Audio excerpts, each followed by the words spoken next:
21 de março. Seja muito bem-vindo ao plano anual de leitura da Bíblia com Rosânia e Lana. Hoje nós vamos ler Juízes 17 ao 19. Vamos lá? Mica e os seus ídolos. Havia um homem chamado Mica, que morava na região montanhosa de Efraim. Ele disse à sua mãe: quando roubaram aquelas suas 1.100 barras de prata, a senhora amaldiçoou o ladrão. Eu ouvi a senhora fazer isso. Sabe de uma coisa? A prata está comigo, foi eu que roubei. A sua mãe disse: que o Senhor abençoe você, meu filho. Então ele devolveu à sua mãe as 1.100 barras de prata. E ela disse: meu filho, para tirar a maldição de cima de você, vou dar essa prata como oferta ao Senhor. Ela será usada para fazer um ídolo de madeira, folheada a prata. Por isso, eu devolvo agora essa prata a você. Mas o filho tornou a devolver a prata à sua mãe. Então ela pegou 200 barras de prata e entregou a um ourives. Ele fez um ídolo de madeira e o folheou com a prata. E o ídolo foi colocado na casa de Mica. Mica fez uma capela. Ele fez outros ídolos e também uma roupa de sacerdote. Separou um dos seus filhos para ser o seu sacerdote. Naquele tempo não havia rei em Israel, e cada um fazia o que bem queria. Um rapaz estava passando uns tempos na cidade de Belém de Judá. Ele era levita. Esse moço saiu de Belém procurando um lugar para morar. E viajando pela região montanhosa de Efraim, chegou à casa de Mica. E Mica lhe perguntou: de onde você vem? E o moço respondeu: eu sou levita de Belém, da região de Judá, e estou procurando um lugar para morar. Fique comigo, disse Mica, e seja o meu conselheiro e sacerdote. Eu lhe darei 10 barras de prata por ano, roupa e comida. Então o jovem levita concordou em ficar com Mica e ficou sendo como um filho para ele. Assim Mica escolheu para ser o seu sacerdote e o rapaz ficou morando na sua casa. E Mica disse: eu sei que agora o Senhor Deus fará com que tudo corra bem para mim, pois tenho um levita como sacerdote. Capítulo 18. Mica e a tribo de Dan. Naquele tempo não havia rei em Israel, e a tribo de Dan estava procurando uma terra para morar, terra que fosse só deles. Isso porque até aquela ocasião eles não tinham recebido a parte da terra que devia ser deles, embora as outras tribos de Israel já tivessem recebido a sua parte. Então o povo de Dan escolheu 5 homens de valor, entre todas as famílias da tribo. Eles foram mandados das cidades de Zora e Estaol para espiar e conhecer a terra. Foram para a região montanhosa de Efraim e ficaram na casa de Mica. Enquanto estavam lá, perceberam pelo jeito do jovem levita falar que ele não era dali. Então chegaram perto dele e perguntaram: o que você está fazendo aqui? Quem trouxe você para cá? Ele respondeu: eu fiz um trato com Mica. Ele me paga para ser sacerdote dele. Aí disseram ao moço: então pergunte a Deus se nós seremos bem-sucedidos na nossa viagem. O sacerdote respondeu: não se preocupem, o Senhor Deus estará com vocês nesta viagem. Então os 5 homens saíram dali e foram para a cidade de Laís. Chegando lá, viram que o povo daquele lugar vivia em segurança com os sidônios. Eram pacíficos e calmos e não tinham brigas com ninguém. Eles tinham tudo o que precisavam. Moravam longe dos sidônios e viviam afastados dos outros povos. Quando os 5 homens voltaram para Zora e Estaol, a sua gente perguntou o que eles haviam descoberto. Eles responderam: vamos atacar. Nós vimos a terra e ela é muito boa. Não fiquem aí parados. Vão depressa e tomem a terra. Lá vocês vão ver que o povo não desconfia de nada. A terra deles é grande e tem tudo o que é preciso, e Deus a está dando a vocês. Então 600 homens da tribo de Dan saíram de Zora e Estaol, prontos para a luta. Subiram e acamparam a oeste da cidade de Kiriat Jearim, na região de Judá. É por isso que aquele lugar é chamado até hoje de Campo de Dan. Ali foram para a região montanhosa de Efraim e chegaram à casa de Mica. Aqueles 5 homens que haviam ido espiar a terra ao redor de Laís disseram aos seus companheiros: vocês sabiam que numa dessas casas há um ídolo de madeira folhada a prata? Há também outros ídolos e uma roupa de sacerdote. O que vocês acham que devemos fazer? Então eles entraram na casa de Mica, onde morava o jovem levita, e o cumprimentaram. Enquanto isso, os 600 soldados da tribo de Dan estavam esperando no portão, prontos para combater. Os 5 espiões entraram na casa, pegaram o ídolo de madeira folhado a prata e os outros ídolos e a roupa de sacerdote. O sacerdote tinha ficado no portão com os 600 soldados armados. Quando os homens entraram na casa de Mica e pegaram os objetos sagrados, o sacerdote perguntou: o que vocês estão fazendo? Eles responderam: fique quieto, não diga nada. Venha com a gente e seja o nosso sacerdote e conselheiro. Você não gostaria de ser o sacerdote de uma tribo inteira, em vez de ser sacerdote de apenas uma família? O sacerdote ficou muito contente, pegou os objetos sagrados e foi com os espiões e os soldados. Eles deram meia volta, puseram na frente as crianças, o gado e os seus bens e partiram. Já estavam longe quando os vizinhos de Mica, que haviam sido chamados para lutar, alcançaram os homens da tribo de Dan. Estes, ao ouvirem os gritos dos que vinham atrás dele, deram meia volta e perguntaram a Mica: o que há? Para que toda essa gente? Ele respondeu: vocês ainda me perguntaram o que há? Vocês me tomaram os deuses que eu fiz e o meu sacerdote foram embora. O que foi que sobrou para mim? Os homens de Dan disseram: é melhor você não falar mais nada, porque estes homens podem ficar zangados e acabar atacando vocês. Nesse caso, você e toda a sua família morreriam. Depois de dizer isso, os homens de Dan partiram. Mica viu que eles eram mais fortes, então voltou para casa. Os homens da tribo de Dan levaram as coisas que Mica havia feito, também o sacerdote dele. Aí foram e atacaram Laís, aquela cidade de povo pacífico e calmo. Mataram seus moradores e queimaram a cidade. Não havia ninguém para salvar aquela gente, pois Laís ficava longe de Sidom, e eles não tinham contato com outros povos. A cidade ficava no vale, perto de Bet-Reob. A tribo de Dan construiu de novo Laís e ficou morando lá. Deram à cidade o nome de Dan, porque assim se chamava o fundador da tribo, que era filho de Jacó. E os homens de Dan levantaram o ídolo para adorá-lo. Jonatas, filho de Gerson e neto de Moisés, foi sacerdote da tribo de Dan. Ele e os seus descendentes da tribo de Dan, Ele e os seus descendentes foram sacerdotes da tribo de Dan, até que o povo foi levado como prisioneiro para fora da sua terra. E o ídolo feito por Mica ficou com eles durante todo o tempo em que a casa de Deus esteve em Siló. O levita e sua concubina. Naqueles dias em que Israel não tinha rei, um levita foi morar bem longe, na região montanhosa de Efraim. Ele arranjou uma jovem de Belém, de Judá, para ser a sua concubina. Porém, ela brigou com ele e voltou para a casa de seu pai, em Belém, e ficou lá durante 4 meses. Então os homens resolveram ir a Belém atrás dela para tentar convencê-la a voltar. Ele foi com seu empregado e levou 2 jumentos, e a moça o recebeu na casa de seu pai. Quando o pai da moça viu o levita, recebeu-o com alegria e insistiu para que ficasse na sua casa. Ele ficou ali 3 dias. Assim o casal tomou as suas refeições e passou as noites ali. No 4º dia ele se levantou cedo e se aprontou para ir embora. Mas o pai da moça disse ao levita: coma alguma coisa antes de ir, e assim você se sentirá melhor. Você pode ir mais tarde. Então os 2 homens se sentaram e comeram e beberam juntos. Aí o pai da moça disse: por favor, fique mais uma noite e divirta-se. O homem se levantou para sair, mas o pai da moça insistiu muito que ele ficasse, e assim o levita passou outra noite ali. No 5º dia, bem cedo, ele se levantou para ir, mas o pai da moça pediu: por favor, coma alguma coisa, espere até mais tarde. E os 2 homens comeram juntos. Quando o homem, a moça e o empregado iam saindo, o pai disse: olhe, agora já é quase noite. É melhor você ficar para passar a noite aqui. Logo vai ficar escuro. Fique aqui e divirta-se. Amanhã você poderá se levantar cedo e viajar de volta para casa. Mas o levita não quis passar lá mais outra noite e partiu de viagem com a sua concubina, levando 2 jumentos arriados. Já era quase noite quando chegaram perto da cidade de Jebus, isto é, Jerusalém. Então o empregado disse ao patrão: por que não paramos e passamos a noite nessa cidade de Jebuseus? Mas o patrão respondeu: não vamos parar numa cidade onde o povo não é israelita. Vamos continuar até Gibeá. É melhor a gente andar mais um pouco e passar a noite em Gibeá ou Ramá. Então passaram pela cidade de Jebus e continuaram a viagem. O sol já se havia escondido quando eles chegaram a Gibeá, cidade da tribo de Benjamim. Aí saíram da estrada para passar a noite na cidade. O levita chegou e se sentou na praça, mas ninguém o convidou para dormir na sua casa. E aconteceu que passou ali um velho que estava voltando do seu trabalho na roça. Ele era da região montanhosa de Efraim, mas estava morando em Gibeá. O povo ali era da tribo de Benjamim. O velho viu o viajante na praça e perguntou: de onde você é e para onde você vai?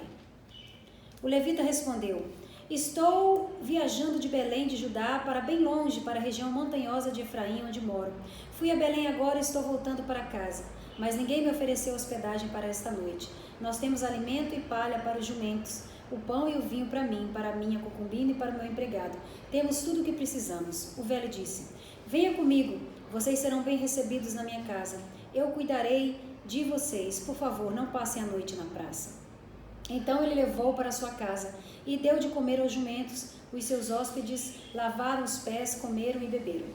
Enquanto eles conversavam alegremente, alguns homens imorais daquela cidade cercaram a casa e começaram a bater na porta e disseram ao velho: traga para fora o homem que está na sua casa.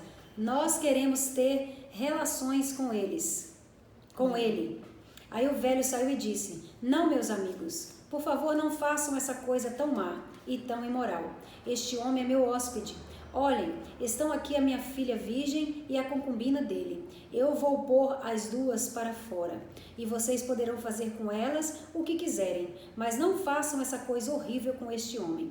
Mas eles não quiseram ouvi-lo. Então o levita pegou a sua concubina e pôs para fora e a entregou a eles. E eles a forçaram e abusaram dela a noite toda, e só a deixaram de manhã.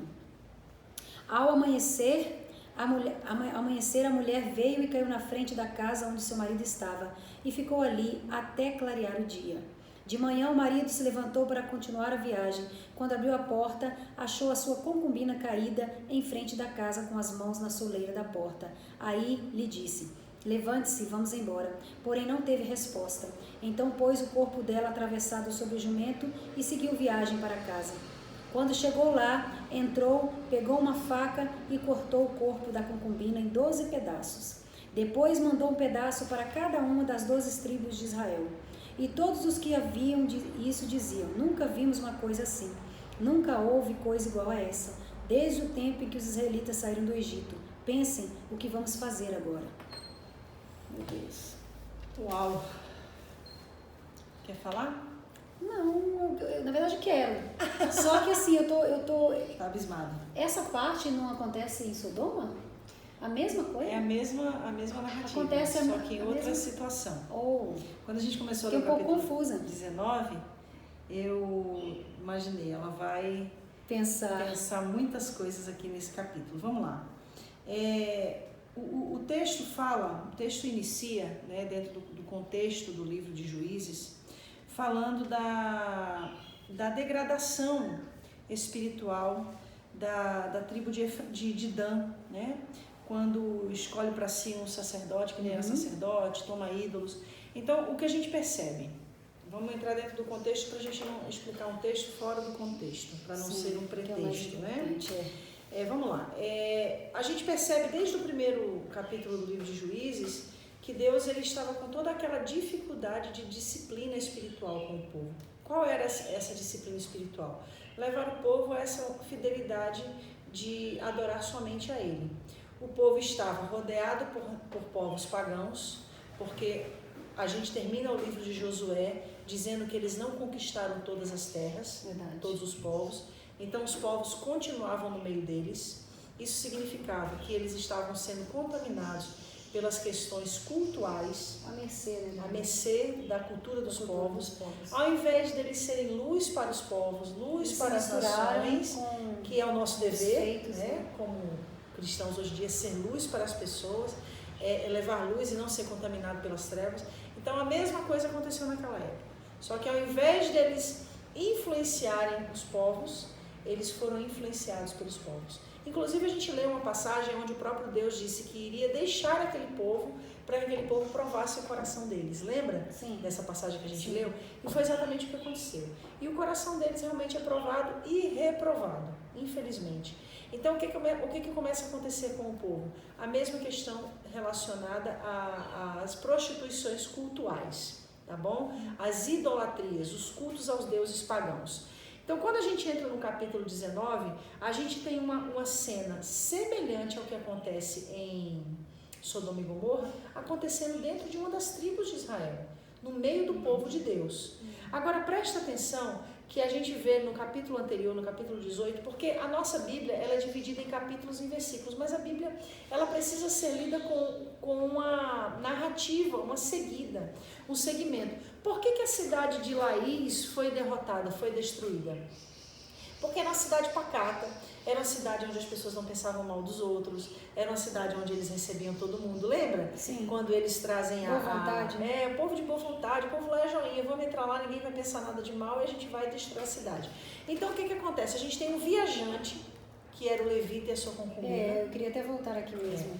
O viajante, que é o levita e a concubina, passando por uma dessas cidades e automaticamente qual era o princípio, que é um princípio errado, que era utilizado pelos povos para se protegerem dos viajantes, dos imigrantes, vamos dizer assim. Sim. Era o uso da força, era o uso de situações que levavam o outro a uma posição de humilhação. Forçando. Exato, por isso que eles pedem. Alguns homens imorais daquela cidade cercaram a casa e começaram a bater na porta e disseram ao velho, versículo 22 do capítulo 19, traga para fora o homem que está na sua casa, nós queremos ter relações com ele. Ou seja, nós queremos humilhá-lo, nós queremos subjugá-lo. Era uma forma de humilhação. A mesma coisa que acontece em Sodoma e Gomorra. Por que Sodoma e Gomorra era um lugar onde essa maldade imperava? Porque eles se tornaram prósperos. É a vã prosperidade, né? É aquela sensação de prosperidade onde você se sente na liberdade de poder agir segundo os seus próprios métodos e meios. E quais eram os métodos e os meios que Sodoma e Gomorra usava? Exatamente esse. Humilhando os viajantes, humilhando os imigrantes, mostrando força, para que as pessoas não passassem por lá e achassem que a cidade era uma cidade de pessoas simples, exato, humildes, de pessoas humildes no sentido de não terem maldade, que foi o que aconteceu com Laís. É por isso que o texto cita essa ordem na narrativa. E é por isso entendeu? Que tem que se ler com por isso texto, que tem que é por isso que tem tanta coisa acontecendo, as pessoas falando o que não sabe e condenando tantas pessoas, né? Aqui no capítulo 18 fala de Mica, né? Sim. E fala sobre... Nossa, fantástica essa parte aí, você viu? Sim. Eu queria que você explanasse para mim sobre o fator de... Vários fatores, e um deles é a parte onde ele rouba os utensílios da mãe de prata, né? Sim. E eu queria entender, isso aqui ficou um pouco nebuloso para mim, no sentido de compreensão mesmo. Na realidade, a gente precisa lidar com a mentalidade do povo da época. Isso. Tá? Por que Deus fez toda aquela apoteose da manifestação do poder dele quando arrancou o povo do Egito? Porque ele queria se fazer conhecido. Tá? Eu vou lembrar da live que a gente fez hoje, né? No caso, ontem. O que acontece? Deus queria se revelar ao povo e fazer com que o povo conhecesse. É por isso que ele fala no meio dos trovões ali no Monte Sinai. Aí o povo vai falar para Moisés, a gente não quer que Deus fale com a gente, que ele fale com você e você fale conosco. A realidade é que Deus queria se fazer conhecido. Então o que acontece? Vamos lá, estou falando bem rapidinho para a gente entender. Deus se manifesta ao povo para se fazer conhecido. Aí as gerações vão morrendo. Lembra que a gente leu também essa passagem? Sim, que diz que aqueles que viram tudo ficaram fiéis, mas aqueles que não conheceram começaram a se desviar. Exato. Então o que acontece? Um conceito de politeísmo. Ou seja, ao invés de haver um conceito de uma adoração a um único Deus, que é Yahvé, Jeová, o Deus Todo-Poderoso, eles começaram a ser contaminados por esse conceito de idolatria. Então, nesse caso aqui, Aí, nesse caso aqui, o que acontece? Ela faz tudo, Mica faz tudo aquilo, ele faz tudo aquilo, achando que está fazendo uma coisa para Deus. Havia um politeísmo na sua então, mente. Aqui ele fez aquele ídolo, né, colocado na casa que foi a mãe mandou fazer o ídolo e foi colocado na casa do filho. Então eles realmente se envolveram com toda essa confusão religiosa, essa confusão de adoração ali. E olha, presta atenção. Ele a mãe achava que estava certo fazer um Deus de madeira, Deus de minúsculo. E olha como é que existe uma miscigenação. Ele ainda fez uma capela. Eu queria entender isso aqui. Olha como é que existe uma miscigenação de cultura.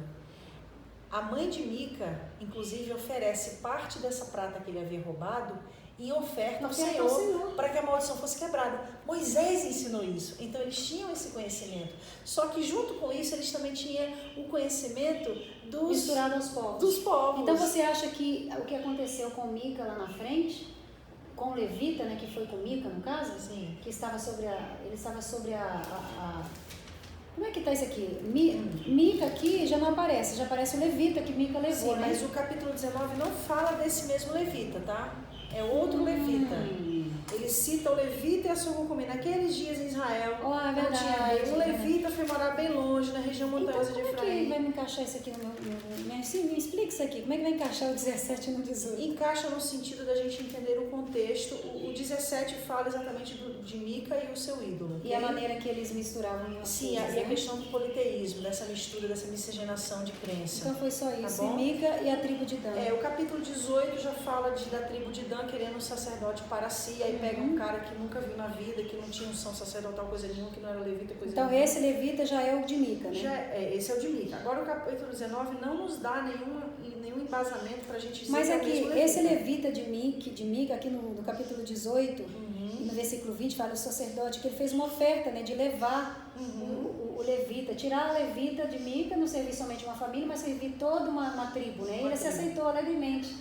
Você acha que isso foi uma ingratidão? No sentido, dentro do contexto, é complicado você falar que foi ingratidão, porque ele estava dentro de uma situação muito misturada também. Foi uma situação completamente tendenciosa e movida por interesse. Ele pegou os Já objetos começou- sagrados, né? Outra coisa, começou tudo errado. Porque foi Mica que fez o ídolo, revestiu ele de prata, fez para si uma capela, fez uma veste de sacerdote, se auto-ungiu, E colocou- se auto-responsabilizou, Se auto- entendeu?